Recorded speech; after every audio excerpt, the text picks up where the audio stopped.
तळण्यासाठी कापण्या. आषाढामध्ये काही ना काहीतरी तळलं जातं. आमच्या इकडे कापण्या तळतात. त्यामुळे आता मी इथे एक वाटी गूळ घेतलेला आहे. ते एका पातेल्यामध्ये टाकून घेऊया. आता ज्या वाटीने आपण गूळ घेतला आहे त्याच वाटीने आपण 1 वाटी पाणी घ्यायचं आणि ते त्यामध्ये मिक्स करून घ्या. आता गॅस चालू करून त्यावर ते भांडं ठेवून देऊया आणि सतत हलवत हलवत तो जो गूळ आहे तो विरघळेपर्यंत ठेवून द्यायचं भांडं. जेव्हा गूळ विरघळेल तेव्हा गॅस बंद करायचा. त्याचा एकदम पाक वगैरे काही आणायचं नाही. आता एका परातीमध्ये मी 2 वाटी गव्हाचं पीठ घेते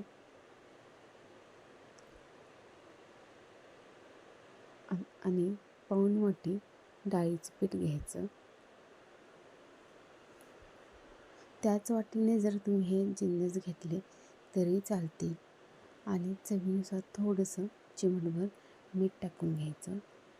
मी ते बडीशेप तव्यामध्ये वरती जरा गरम करून भाजून बारीक करून घेतलेली आहे. तुम्ही या ठिकाणी इलायची पावडरसुद्धा घालू शकता. आता जे आपलं गुळाचं पाणी होतं ते एकदम थंड झालेलं आहे. ते आता थोडं थोडं करून आपण घट्ट असा गोळा मळून घ्यायचा. गुळाचं पाणी हे थंड व्हायला पाहिजे. तुम्ही गरम पाणी वापरू नका त्याचं.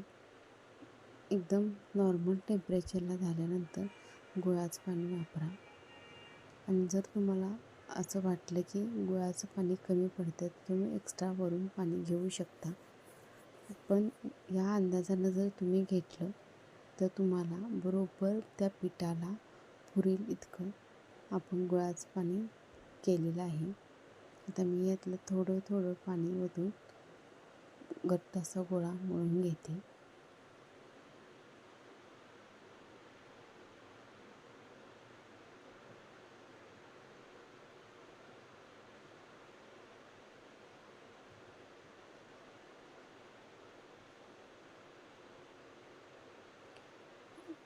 कापण्या करताना थोडी जरी चूक झाली, गूळ जर जास्त झाला वगैरे तर आपल्या कापण्या ह्या कडक होऊ शकतात. त्यामुळे जे अंदाज आहे मापानं करून घ्यायच्या.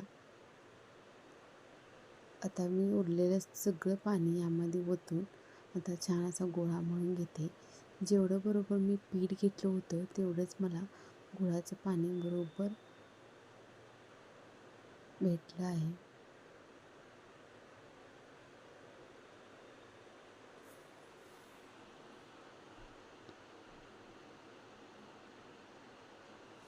आता छान असा गोळा मळून घेऊया. एकदम पातळही करू नका आणि एकदम घट्टही करू नका. बरोबर आपलं पीठ पाण्यामध्ये मिक्स होऊन छान असा गोळा तयार झालेला आहे.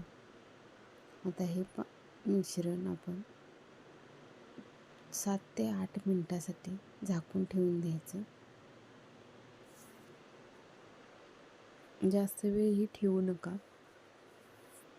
जास्तीत जास्त 10 मिनिट तुम्ही ठेवू शकता.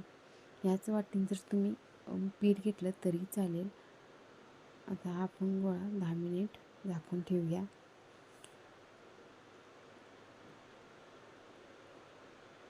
आता 10 मिनिट झालेले आहे. छान असा गोळा थोडासा अजून मळून घेऊया. पीठ एकदम मऊसूत असं झालेलं आहे. आता याचे आपल्याला जसे हवे तेवढे चपातीला जेवढे करतो तेवढे गोळे करून घेऊया. छान असं पीठ मळून घ्यायचं. आता मी याचा एक पेढा तोडते आणि याच आकाराचे सगळे गोळे करून घेते.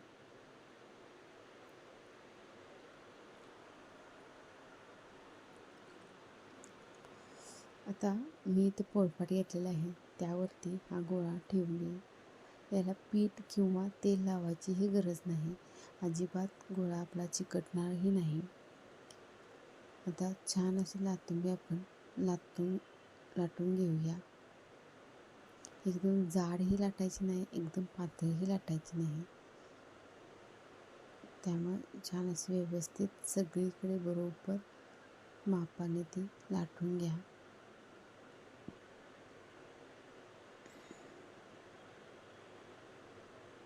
आता गोळा थोडासा मोठा झाला, म्हणजे लातुंबी थोडी मोठी झाली की त्यावरती थोडीशी खसखस असते ती लावून घ्यायची. जर तुम्हाला गोळालाच डायरेक्ट खसखस लावायची असेल तरी तुम्ही लावू शकता, किंवा मी आता एवढी मोठी लातुंबी झाली की त्यावरती खसखस पसरून घेतली, तसंही करू शकता. तुम्हाला जसं हवं तसं तुम्ही त्यावरती खसखस लावू शकता. आता मी खसखस पूर्ण सगळीकडे पसरून घेते आणि यावरती लाटण्याच्या साहाय्याने थोडी ती खसखस लाटून अशी दाबून चिटकवून घ्यायची.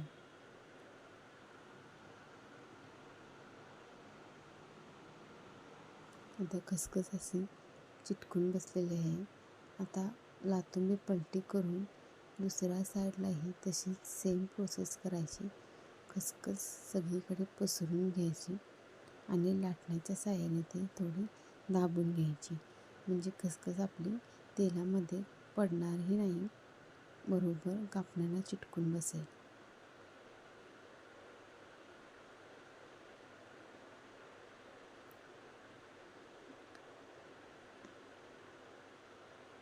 आता तुम्ही बघू शकता खसखस छान अशी लातुंबीला चिकटलेली आहे. आता मी ते लातुंबी लाटून घेतली. तुम्ही त्याची जाडी बघू शकता, जास्त जाडही नाही आणि जास्त पातळही नाही, असं मी लाटून घेतलेली आहे लातुंबी. आता याची आपण चाकूच्या साहाय्याने काप करून घ्यायचे. आता कापणीचा आकार तर कापणीसारखा आकार करू शकता, किंवा तुम्हाला जर चौकोनी त्रिकोणी जसा आकार हवे तसा तुम्ही कट करू शकता. आता मी इथे कापणीचाच आकार काढणार आहे.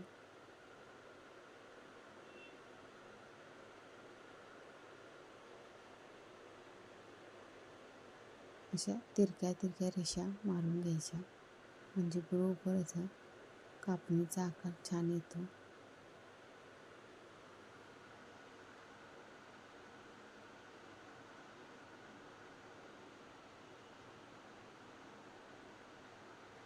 जर चाकूला लातुंबी चिटकत असेल तर त्याला थोडं तेल लावलं तरी चालेल, किंवा पीठ लावलं तरी चालेल, म्हणजे लगेच तुमचं कापण्या कट होतील. आता तुम्ही बघू शकता छान असे आपली कापणी दिसत आहे. खसखस वगैरे चिटकले आहे आणि आकार पण छान आला आहे. आता तोपर्यंत मी तेल गरम करायला ठेवलं होतं. आता सगळ्या कापण्या आपण या तळून घ्यायच्या.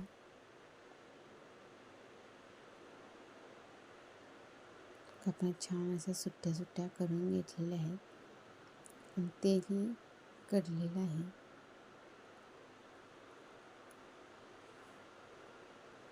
आता यामध्ये कापण्या सोडून देऊन तळून घेऊया.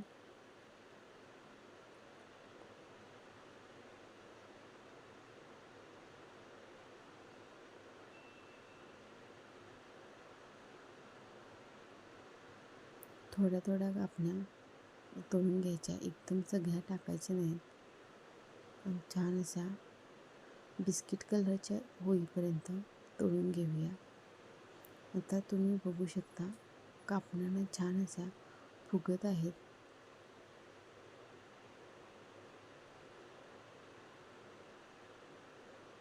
आता लालसर अशा तळून घेऊया.